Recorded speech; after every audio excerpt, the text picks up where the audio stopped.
Hello everyone, welcome to education platform. Friends, आज की video में हम प्रेजेंट इंडेफिनिट टेंस के नेगेटिव सेंटेंसों को कैसे बनाते हैं वो सीखेंगे।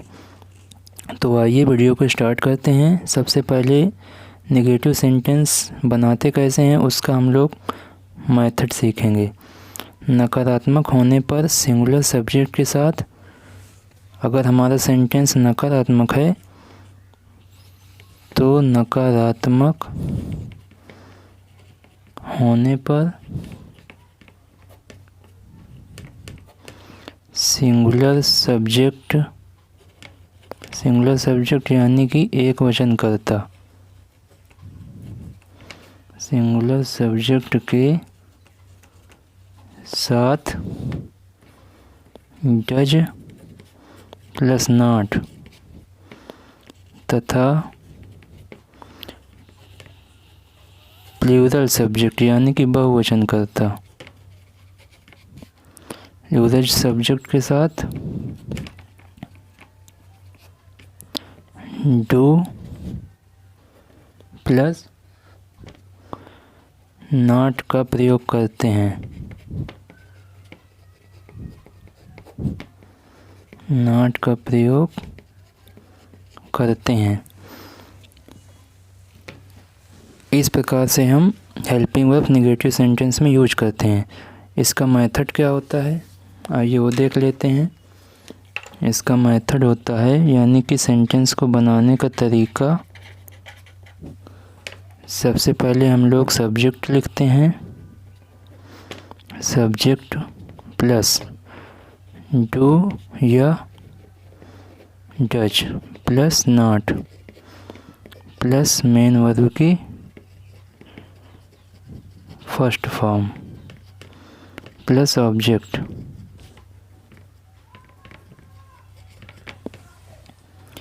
अब डू कहाँ लगाएंगे और डज कहाँ पर लगाएंगे। यदि हमारा सब्जेक्ट एक वचन है यानी कि सिंगुलर है तो वहाँ पे डज नॉट का प्रयोग करेंगे, और अगर हमारा जो सब्जेक्ट है वो प्लूरल है यानी कि बहुवचन है तो उसके साथ डू का प्रयोग करते हैं। आई होप आपको डू और डज का प्रयोग करना समझ में आ गया होगा। अब इससे रिलेटेड हम कुछ एग्जांपल्स लेते हैं, उनसे आपको क्लियर हो जाएगा कि कैसे सेंटेंसों को बनाते हैं। जैसे हमारा पहला सेंटेंस दिया हुआ है, मैं आम नहीं खाता हूँ। तो प्रेजेंट इंडेफिनिट टेंस की जो पहचान होती है, वाक्यों के अंत में ता दिया होता है, ती है, ते हो, ये सारे शब्द इसकी पहचान के होते हैं। तो यहाँ पर हमारा मेथड क्या लिखा हुआ है, सबसे पहले क्या हम लिखेंगे, सब्जेक्ट। तो सब्जेक्ट क्या है, मैं को इंग्लिश में आई कहते हैं, आई। अब देखिए आई को हम लोग प्लूरल सब्जेक्ट मानते हैं, इसलिए आई के साथ क्या आएगा यहाँ पर, डू। चूँकि हमारा वाक्य नेगेटिव है इसलिए डू के बाद नॉट लगाएंगे। आई डू नॉट खाना, खाना हमारी मेन वर्ब है, खाना को इंग्लिश में ईट कहते हैं। आई डू नॉट ईट, और क्या नहीं खाता हूँ, मैंगो। मैंगो हमारा ऑब्जेक्ट हो जाएगा, MANGO। तो मैं आम नहीं खाता हूँ को ट्रांसलेशन हो जाएगा, I do not eat mango. मैं आम नहीं खाता हूँ। इसके बाद हम क्रिकेट नहीं खेलते हैं। यहाँ पर देखिए मेथड में क्या है, सबसे पहले सब्जेक्ट लगाना है हमको। सब्जेक्ट यहाँ पर हम दिया हुआ है, हमको इंग्लिश में हम वी कहते हैं, वी।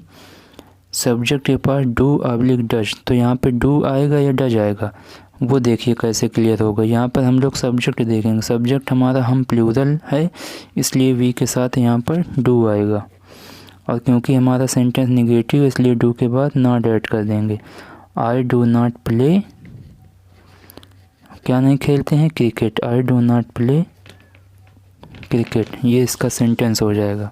नेक्स्ट हमारा दिया हुआ है, तुम अपना पाठ याद नहीं करते हो। तो सबसे पहले सब्जेक्ट इसमें देखेंगे क्या दिया हुआ है, तुम, यानी कि यू। अब यू हमारा प्लूरल सब्जेक्ट होता है इसलिए यू के साथ do not. You do not, क्या नहीं करते हो, पाठ याद नहीं करते हो। याद करना होता है learn, LEARN। You do not learn क्या अपना पार्ट। अपना की मीनिंग जब तुम के साथ यूज करना होता है तो वहाँ पर योर लगाते हैं। सभी सब्जेक्ट के साथ अपना की मीनिंग अलग अलग होती है, वो हम आपको एक अलग वीडियो में बनाकर बता देंगे कि कौन से सब्जेक्ट के साथ अपना की क्या मीनिंग लगती है।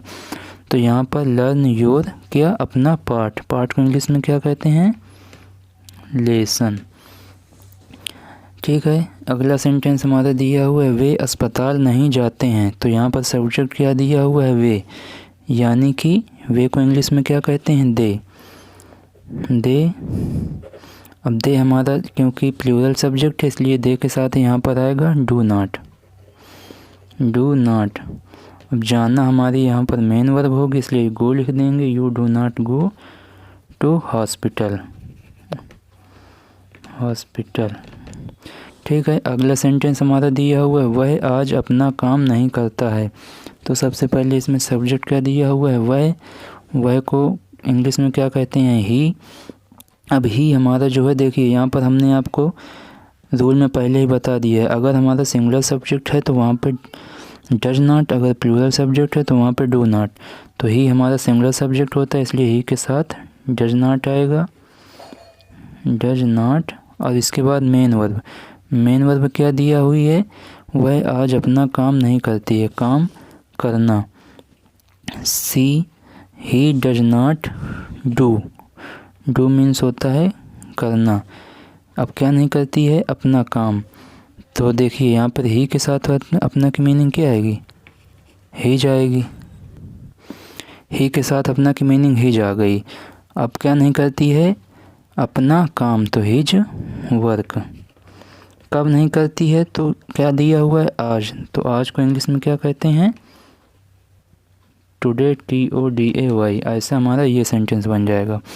अगला दिया हुआ है तुम स्कूल नहीं जाते हो। तो सब्जेक्ट कौन है? तुम। यू लिख दिया। अब यू हमारा प्लूरल सब्जेक्ट होता है इसलिए यू के साथ डू नॉट यूज करेंगे। Do not. क्या नहीं करते हो? नहीं जाते हो। तो जाना। जाना हमारी मेन वर्ब है इसलिए यहाँ पर गो लिख देंगे। You do not go to. कहाँ नहीं जाते हो? School. SCHOOL। You do not go to school. मैं सुबह नहीं पढ़ता हूँ। तो सब्जेक्ट हमारा क्या दिया हुआ है? मैं। मैं को इंग्लिश में क्या कहते हैं? आई। आई। आई हमारा प्लूरल सब्जेक्ट होता है इसलिए आई के साथ डू नॉट। पढ़ना मेन वर्ब दी हुई है इसलिए आई डू नॉट रीड। कब नहीं पढ़ता हूँ? सुबह नहीं पढ़ता हूँ। तो I do not read in the morning. ये हमारा सेंटेंस बन जाएगा। ऐसा दिया हुआ है हमारा अगला राम अपना काम नहीं करता है। तो इसमें सब्जेक्ट क्या दिया हुआ है? राम। हम यहाँ पर राम लिख देंगे। अब राम हमारा देखिए एक वचन करता है इसलिए राम के साथ क्या यूज होगा यहाँ पर? Does not. Ram does not. क्या नहीं करता है? अपना काम नहीं करता है। तो करना का मीन्स होता है राम डज नॉट डू। अब देखिए अपना किसी मेल जब सब्जेक्ट दिया हो तो वहाँ पर हमेशा ही जाएगा। अगर कोई फीमेल दिया हो या किसी नाम दिया हो किसी महिला का या किसी महिला से जो संबंधित हो ऐसा सब्जेक्ट दिया हो तो वहाँ पर हिज की मीनिंग हमेशा वहाँ पर जो अपना की मीनिंग होती है वो हाथ आती है। और जब यहाँ पर फीमेल का बोध हो रहा हो तो अपना की मीनिंग ही जाती है। तो राम हमारा पुरुष है इसलिए यहाँ पर हम अपना की मीनिंग ही यूज करेंगे। तो does not do his work. अब अगला सेंटेंस दिया हुआ है राधा कॉफ़ी कभी नहीं पीती है। तो ये हमारा कुछ एक अलग प्रकार का सेंटेंस है। आइए इसको भी हम बता देते हैं कि बनाते कैसे हैं। अगर सेंटेंस में कभी नहीं दिया हो, अगर सेंटेंस में कभी नहीं दिया होता है तो जो सब्जेक्ट होता है उसके बाद नेवर जोड़ देते हैं और उसके आगे मेन वर्ब में एस या ईएस जोड़ देते हैं। अगर सब्जेक्ट हमारा एक वचन होता है तो राधा हमारा एक वचन सब्जेक्ट है तो यहाँ पर हम क्या लिखेंगे? राधा। राधा। इसके बाद क्या करेंगे? नेवर। राधा नेवर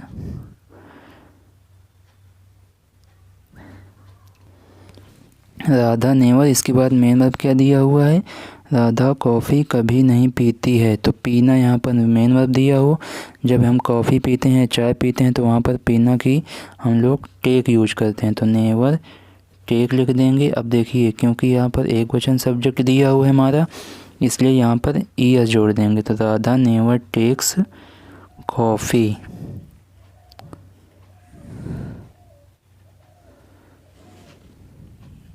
ये हमारा सेंटेंस बन जाएगा। अगला इसी प्रकार का अगला सेंटेंस दिया हुआ है, वह झूठ कभी नहीं बोलता है। तो देखिए, वह हमारा सब्जेक्ट होगा, इसलिए यहाँ पर ही लिख देंगे, ही। अब कभी नहीं दिया हुआ है, तो कभी नहीं के लिए क्या यूज करेंगे, नेवर। He never.